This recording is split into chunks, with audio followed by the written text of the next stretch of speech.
एक बंदे ने मेरे से सवाल किया कमेंट में लिख करके कि क्या भगवान है या नहीं है, और है तो कहां है। तो आपके रिक्वेस्ट पे वीडियो बनाने की कमिटमेंट को पूरा करते हुए मैं आपके सामने ये वीडियो लेकर के आया हूं। तो दोस्तों, मैं दावा कर सकता हूं कि आज के वीडियो में जो भी बातें होंगी वो कहीं ना कहीं आपको ये सोचने में मजबूर जरूर कर देगा कि भगवान है कि नहीं। तो अगर आपको सच में इस सवाल का जवाब चाहिए तो इस वीडियो को पूरा देखें। तो मैं बात शुरू करूंगा ब्रह्मांड से, इंसान के आकार से, इंसान की औकात से। इंसान कहाँ है, उसकी औकात क्या है, उसकी हैसियत क्या है, उसका वजूद क्या है। तो चलिए वीडियो को शुरू करते हैं।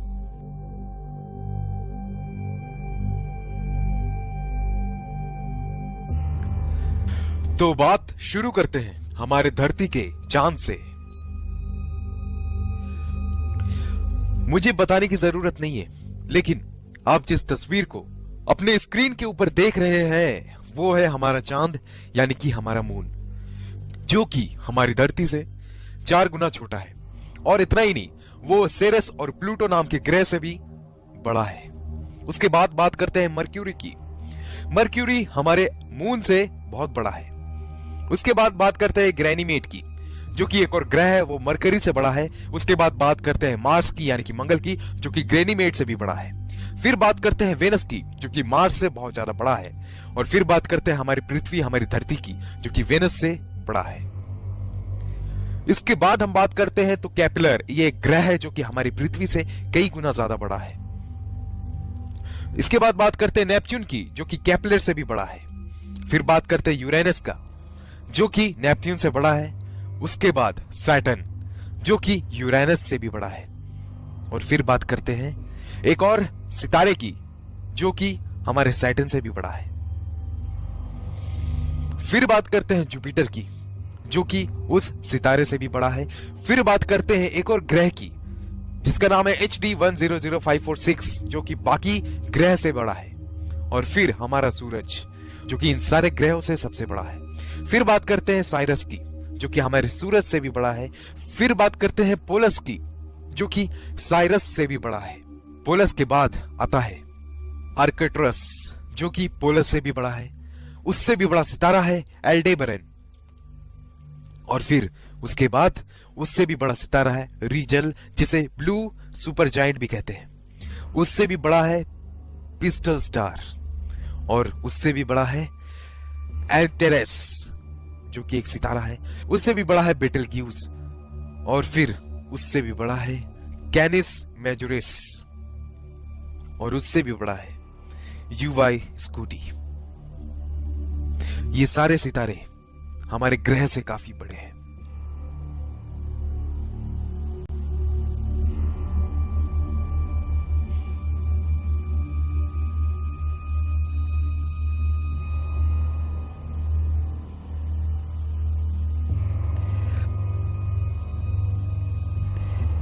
अब इस दायरे को हम लोग बढ़ाते बढ़ाते ब्रह्मांड के आकार तक जा रहे हैं। क्या है ब्रह्मांड?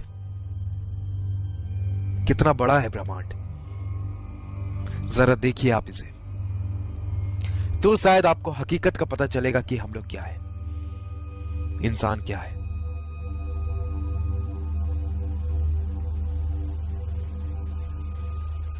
ये जो दृश्य आप देख रहे हैं, लाखों करोड़ों सितारे हैं, खरबों सितारे हैं। ये हमारा गैलेक्सी है। यहां पर लाखों करोड़ों सितारे एक साथ इकट्ठा है, और ये खरबों सितारे मिलकर के बनाते हैं एक गैलेक्सी, जो कि है हमारा आकाशगंगा, हमारा मिल्की वे गैलेक्सी। ये है हमारा आकाशगंगा, जिसका सीमा अपार है, जो कि बहुत बड़ा है, जिसमें लाखों करोड़ों अरबों सितारे हैं। ये है हमारा मिल्की वे गैलेक्सी।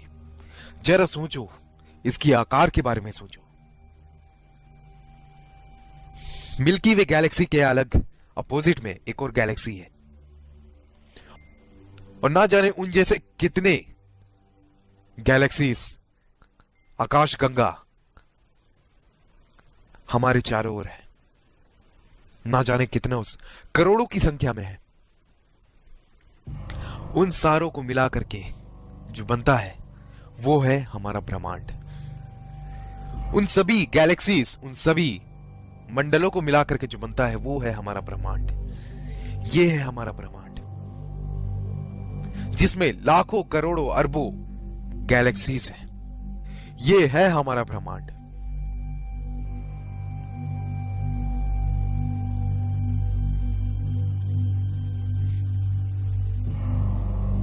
ये है हमारा यूनिवर्स।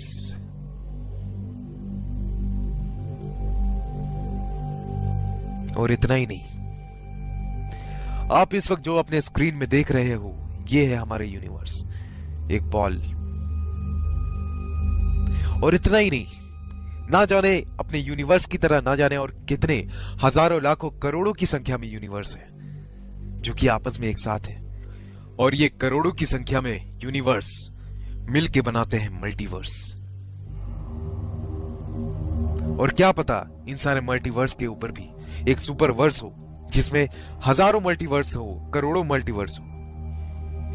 ये है हमारा ब्रह्मांड। अगर यहां से माइक्रोस्कोप लगा करके भी देखा जाए तो तुम नहीं दिखने वाले, कोई नहीं दिखने वाला। इन सारी बातों के अलावा अगर मैं बात करूं तो क्या कभी सोचा है कि ये कैसे आया होगा, कहां से आया होगा? ये ब्रह्मांड बना तो बना कैसे? इतना बड़ा स्पेस, इतना बड़ा जगह कैसे चल रहा है ये? चलो ब्रह्मांड को छोड़ो, धरती पे ही आते हैं। पिरामिड का नाम सबने सुना है, सुना ही होगा। कभी गौर किया है इतना ऊंचा पिरामिड बना तो बना कैसे? कैसे एक पत्थर के ऊपर दूसरा पत्थर को रखा गया होगा इस पिरामिड को बनाने के लिए, जहां पर एक पत्थर का वजन 5 टन है।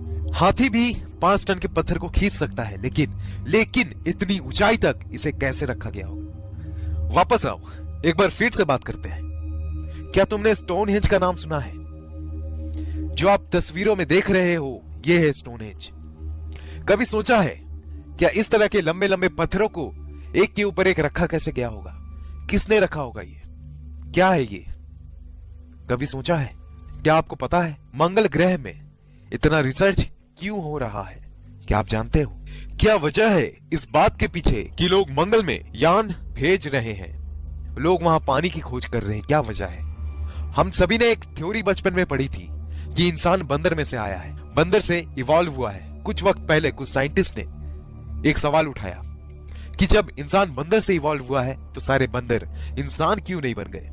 तब ये जो थ्योरी था, चार्ल्स डार्विन थ्योरी, जिसमें यह बताया गया था कि इंसान बंदर से आया है, ये थ्योरी को खारिज कर दिया गया। आइंस्टाइन के एक थ्योरी के हिसाब से अगर इस पृथ्वी में से मधुमक्खी की नस्ल खत्म हो जाए तो उसके कुछ सालों बाद इंसान भी नहीं रहेगा और ना जाने कितने प्रजाति खत्म हो जाएंगे। क्या कभी आपने सोचा है कि धरती से अगर इंसान ही खत्म हो जाए तो क्या होगा? चारों ओर हरियाली होगी, कोई गंदगी नहीं होगी, कोई पेड़ नहीं काटेगा, कोई प्रदूषण नहीं होगा। साइंटिस्टों का यह मानना है कि इंसान इस धरती का है ही नहीं, इसी के लिए लोग मार्स पे रिसर्च कर रहे हैं। उनका यह मानना है कि जब मार्स में प्रलय आया तो इंसान वहां से निकलकर धरती पे आ गया और यहां बस गया। क्यों हर एक जानवर के इतने सारे प्रजाति होते हैं, इंसान का कोई प्रजाति क्यों नहीं है? क्यों सांप के 1000 से ज्यादा प्रजाति है? क्यों बंदर के इतने सारे प्रजाति हैं? क्यों कुत्तों के इतने सारे प्रजाति है लेकिन इंसान सिर्फ एक है? क्यों? क्या आपने ये कभी सोचा है? मानो या ना मानो, ऐसी बहुत सारी बातें हैं जो हमें ये सोचने को मजबूर करती है कि भगवान है कि नहीं है। इस बात का जवाब किसी के पास नहीं है। जिसके पास जवाब है वो इस दुनिया में नहीं है। ये तथ्य वैसा ही है जैसे किसी ने भूत को देखा है। जिसका भूत से आमना सामना हो जाता है वो दुनिया में रहता ही नहीं है, और जो रहता है उसकी बातों पे लोग यकीन नहीं करते। क्या एलियन है कि नहीं है? जिसने देखा है शायद वो इस दुनिया में है नहीं, और जो इस दुनिया में है लोग इनकी बातों में यकीन नहीं करते। इस दुनिया में ना जाने कितने लोग इस हकीकत से अनजान हैं कि कौन है भगवान। कुछ लोग कहते हैं कि हम धर्म की रक्षा कर रहे हैं, कुछ लोग कहते हैं कि हमें धर्म की रक्षा करनी है, अपने भगवान की रक्षा करनी है। तुम उसकी रक्षा करोगे जिसने इस ब्रह्मांड को बनाया। उस ब्रह्मांड में तुम एग्जिस्ट भी नहीं करते, तुम्हारी कोई औकात नहीं है, तुम्हारी कोई वजूद नहीं है। तुम्हारा जन्म कब हुआ तुम्हें पता नहीं, इंसान कब इस धरती पे आया तुम्हें नहीं पता। तुम फिर भी किस भगवान के लिए लड़ रहे हो, और उसमें आपस में ही लड़े जा रहे हैं, एक दूसरे को मारे जा रहे हैं। न जाने कितनों ने कितनों को भगवान के नाम पे खत्म कर दिया, मार दिया। कितने सारे लोग बलि चढ़े हैं। किस भगवान के वास्ते, किस भगवान के खातिर? अरे कभी मुड़ के देखो, क्या है भगवान, कौन है भगवान? कभी सोचना जरूर, मौका मिले तो, कौन है भगवान? ये दुनिया इतने ही इसी तरीके के विचित्र बातों से भरी पड़ी है। मुझे नहीं पता कि भगवान है कि नहीं, लेकिन कुछ तो है, कुछ ऐसी चीजें जरूर है कि इंसान अगर मर जाता है, ऐसा क्या होता है, उसके शरीर से क्या निकल जाता है कि इंसान की मौत हो जाती है, उसका शरीर काम करना बंद कर देता है। ऐसा क्या है? क्या आपने कभी सोचा है? मौका मिले तो सोचना जरूर। बहुत सारी ऐसी चीजें हैं जिसका रहस्य अब तक ना खुल पाया, और मेरे ख्याल से ये उम्र कम है हमारे लिए कि इसका रहस्य खुलेगा। मेरे भाई, हनुमान चालीसा की एक पंक्ति है, पवन तनय संकट हरन। पवन तनय अर्थात हवा के तन में या हवा की जड़ में। जब सूर्य की रोशनी धरती पर पड़ती है तो धरती की सतह गर्म होकर धरती के आसपास के परमाणुओं को या एटम को ऊपर की ओर धकेलती है, जिसे हवा कहते हैं। जो शक्ति परमाणुओं को ऊपर उठाती है उसी को पवन तनय कहते हैं। लेकिन चैट जीपीटी पवन तनय का अर्थ पवन के पुत्र बताते हैं। यह विशेष रूप से हनुमान जी के लिए प्रयोग किया जाता है, जो पवन देवता के पुत्र माने जाते हैं। इसका मतलब तो यही हुआ कि सभी के सभी हनुमान के पुत्र हैं। वही हैं जो हमारे भीतर बैठकर हमारे लिए सांसें लेते रहते हैं और हम जिंदा रहते हैं। जिस दिन उनकी शक्ति हमारे भीतर से निकल जाएगी तो हमारा शरीर मृत पड़ा होगा। जीवन या मृत्यु ही ज्ञान है, बाकी तो सब अभिमान है। इसीलिए कहा है, राम द्वारे तुम रखवारे, होत न आज्ञा बिनु पैसारे। अर्थात राम के द्वार पर आप बैठे हैं और आपकी आज्ञा के बिना कोई भगवान को नहीं पा सकता। और सांसों का द्वार तो यही है जो चित्र में दिखाया गया है। जब तक सांसें चलती रहेगी तब तक यह मुंह खाता भी रहेगा और बोलता भी रहेगा। और मेरे दादाजी तो कहते थे कि मन में खूंटी पाप की तो राम बोले क्या होए। जब तक आपका ध्यान सांसों पर रहेगा तब तक आपका मन भी साफ रहेगा। अब एक प्रश्न हर धर्म के नाम। इस वीडियो पर क्लिक करें तथा अपना प्रश्न व उत्तर हमें भेजें। धन्यवाद।